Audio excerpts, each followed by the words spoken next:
Tirpitz fue el segundo acorazado de clase Bismarck que se construyó, aunque pasó por tantos cambios y mejoras menores, etcétera, que para cuando estaba en servicio en la parte media de su carrera era casi más como una media hermana que simplemente una repetición de la clase. Al igual que con Bismarck, se diseñó para contrarrestar los acorazados de clase Richelieu franceses. Los Bismarcks fueron los últimos barcos de capital alemanes diseñados antes de que se introdujera el Plan Z. Se suponía que ambos barcos tenían un desplazamiento estándar de 35.000 toneladas para ajustarse al acuerdo naval anglo-alemán, pero algo así como con los japoneses, los alemanes ni siquiera se molestaron en intentar adherirse a este límite. En su lugar sacaron un barco que estaba cerca de las 43.000 toneladas de desplazamiento estándar y eventualmente alcanzaría las escalas en casi 53.000 toneladas completamente cargado.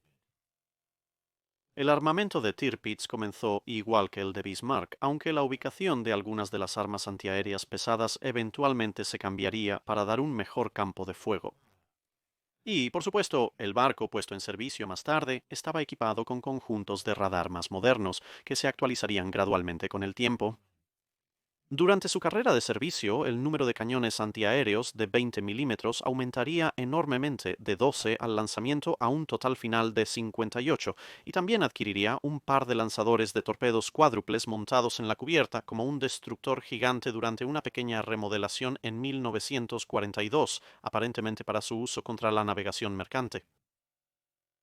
Aunque se inició en 1936 y se lanzó en 1939, no se pondría en servicio hasta 2 años después, finalmente entrando en servicio a principios o mediados de 1941, con el intervalo de retraso causado por los esfuerzos de bombardeo británicos, que no lograron dañar el barco, pero sí lograron hacer explotar muchos de los muelles a su alrededor, lo que ralentizó el trabajo en el casi terminado buque de guerra.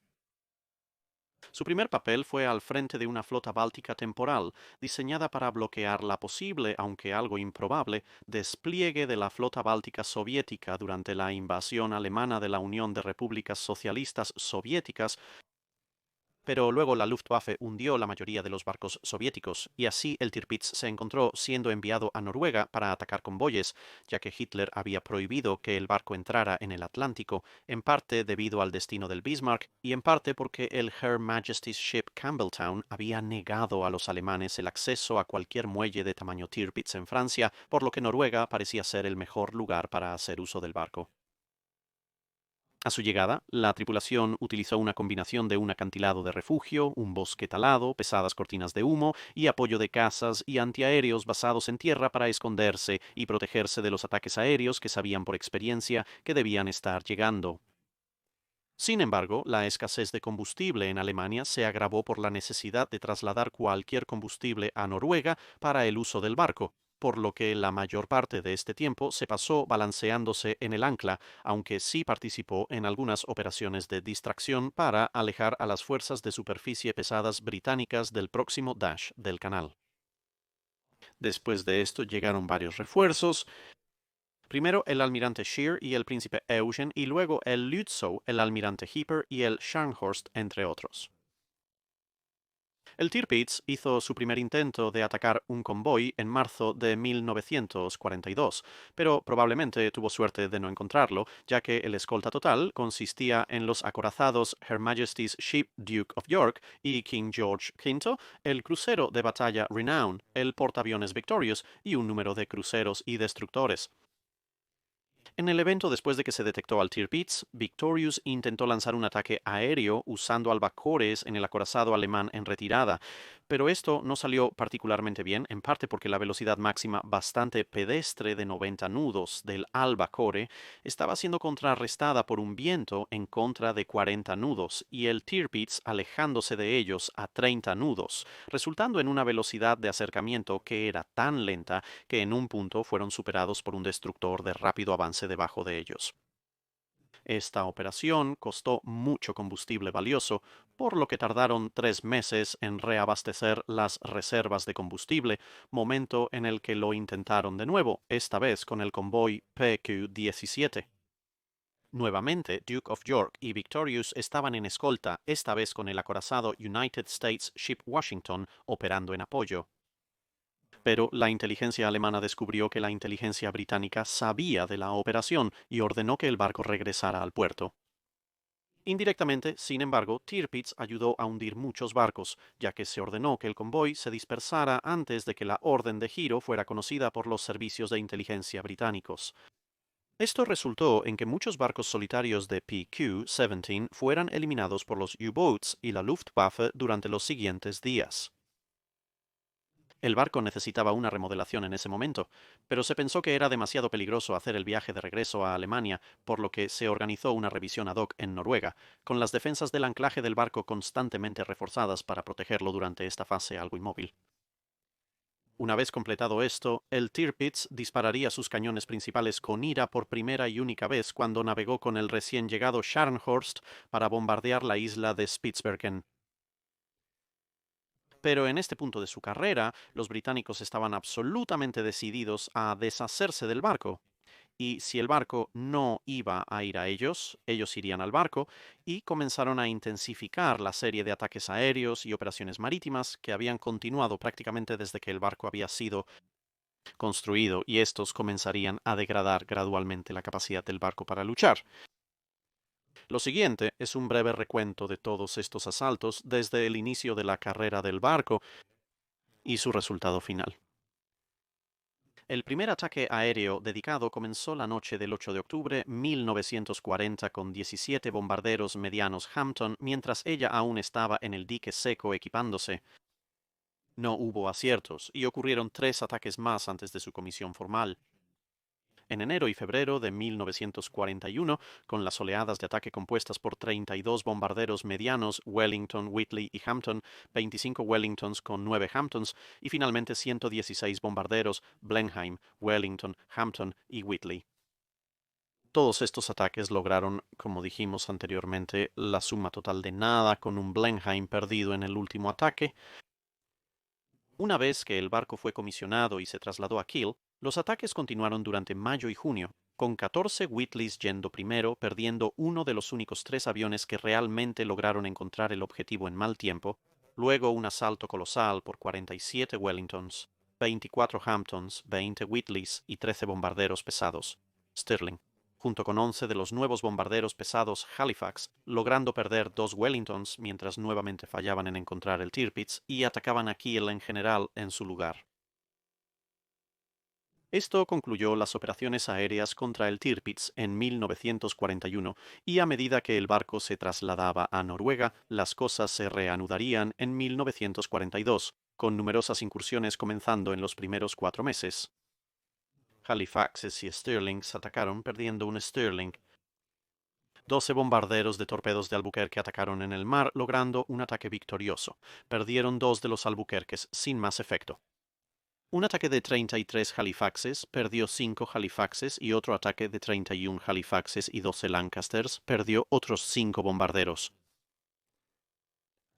Otro ataque, lo creas o no, de 23 Halifaxes y 11 Lancasters logró perder otros 2 bombarderos y, como podrías haber adivinado, todo esto no logró nada en términos de dañar el barco.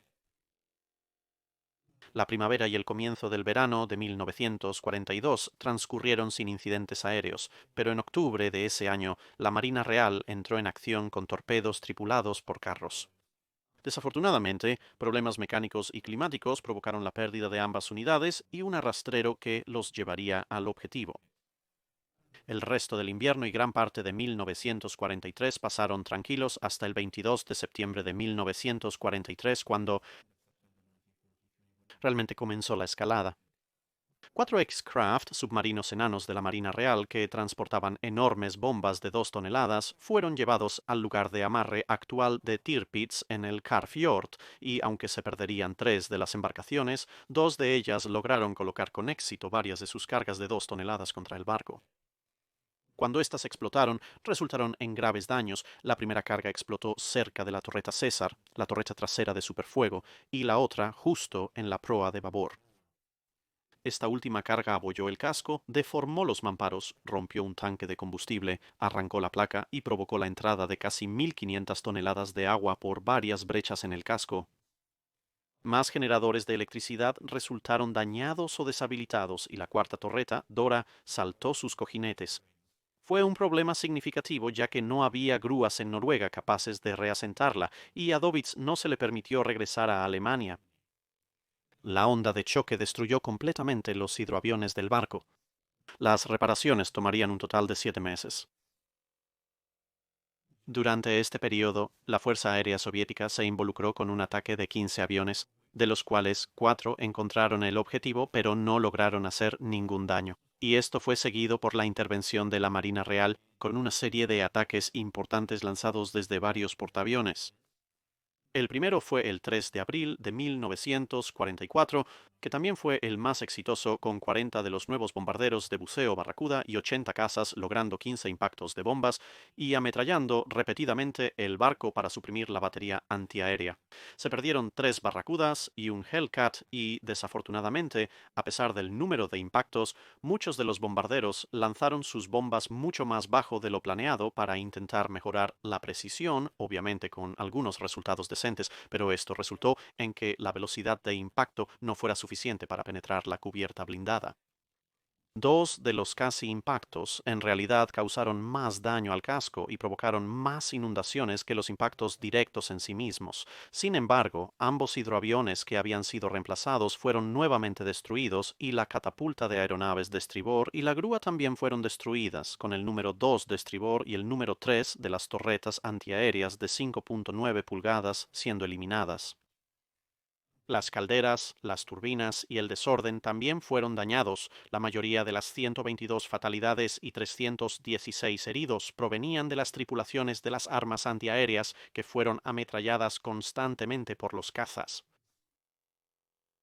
Se cancelaron 3 ataques de seguimiento debido al mal tiempo, pero estos fueron seguidos por 5 asaltos aéreos masivos durante julio y agosto, involucrando un total de 300 aviones, perdiendo 13 de ellos e infligiendo daños menores por 2 pequeños impactos de bombas. Bueno, hasta ahora todo va bien y el Tirpitz aún estaba relativamente intacto, aparte del daño causado por los submarinos enanos. Pero los británicos ya estaban bastante hartos de lanzar aviones a un acorazado por poco retorno, y el 15 de septiembre de 1944 los cielos estaban llenos de 28 Lancasters de los escuadrones número 9 y 617, llevando el último recurso cuando se trataba de lidiar con barcos de guerra molestos, la bomba supersónica Tallboy de 12.000 libras. La advertencia a los generadores de humo de cobertura del Tirpitz no llegó a tiempo para ocultar el barco de la primera ola. 4 Lancasters fueron dañados por fuego defensivo y aunque la mayoría de las bombas fallaron, una, probablemente del Lancaster líder en la primera ola, dio en el blanco. Irónicamente, esta bomba era demasiado eficaz en su función. Entrando a más de Mach 1, atravesó directamente la cubierta blindada, la superestructura interna y salió directamente por el casco para explotar en el lado de estribor de la proa fuera del barco. Esto solo dejó entrar 2.000 toneladas de agua y varios casi impactos abrieron placas de casco y mamparos. El barco seguiría a flote con pocas bajas, pero el enorme agujero en la proa lo dejaba inservible y requeriría al menos 9 meses de reparación para volver al combate. Como resultado, el barco fue trasladado a Tromsø Fjord, donde permaneció a flote mientras otros 38 Lancasters lo perseguían. Esta operación resultaría en ningún acierto y un Lancaster perdido, aunque algunos informes indican que un casi acierto sí causó algunos daños adicionales. Sin embargo, con el barco prácticamente inoperante en lo que respecta a ser un buque de guerra en alta mar, el fin llegó el 12 de noviembre de 1944, cuando 32 Lancasters aparecieron una vez más en el cielo.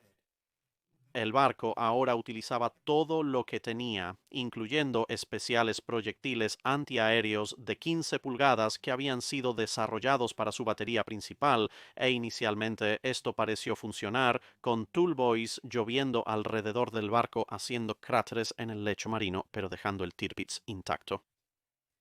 Luego una bomba cayó entre las 2 torretas delanteras Anthony Bruno y atravesó la cubierta profundamente dentro del barco y luego no explotó. Sin embargo, el respiro fue breve, ya que otra bomba cayó, atravesó la cubierta cerca de la chimenea y recorrió la mayor parte del barco antes de detonar. Esto resultó en un enorme agujero en el costado y el fondo del barco, con una gran sección del grueso cinturón de armadura realmente completamente arrancado del barco. Como se esperaba, el barco empezó a inclinarse muy rápido. Los alemanes habían anticipado después del primer conjunto de ataques de Tallboy que esta podría ser la situación y habían construido bancos de arena alrededor del barco diseñados para evitar que volcara. Sin embargo, los casi impactos habían soplado involuntariamente gran parte de estos bancos de arena y por lo tanto el Tirpitz se volcaría relativamente rápido. Es posible, basado en algunos informes, que una tercera bomba golpeó cerca de la torreta superdisparadora trasera, siendo esta la torreta César en este punto, ya que una enorme explosión destruyó la torreta lanzando grandes partes de ella en todas direcciones. El barco entonces completaría el vuelco y quedaría al revés. Más de la mitad de la tripulación murió ahogada, atrapada o sin aire como resultado. La suma total de estas operaciones ofensivas contra el Tirpitz involucró 1.101 vuelos de aviones separados, 2 torpedos tripulados por carros de combate y 4 submarinos enanos, y finalmente resultó en la destrucción total del barco capital más grande que Alemania jamás construiría. El Tirpitz se dejó en su lugar hasta después de la guerra, cuando más tarde sería rescatado entre 1948 y 1957 en una operación que duró una década. Eso es todo, gracias por ver. Si tienes un comentario o sugerencia para revisar un barco, déjanos saber en los comentarios abajo. No olvides comentar en la publicación fijada para Seco. Preguntas de Dique Seco.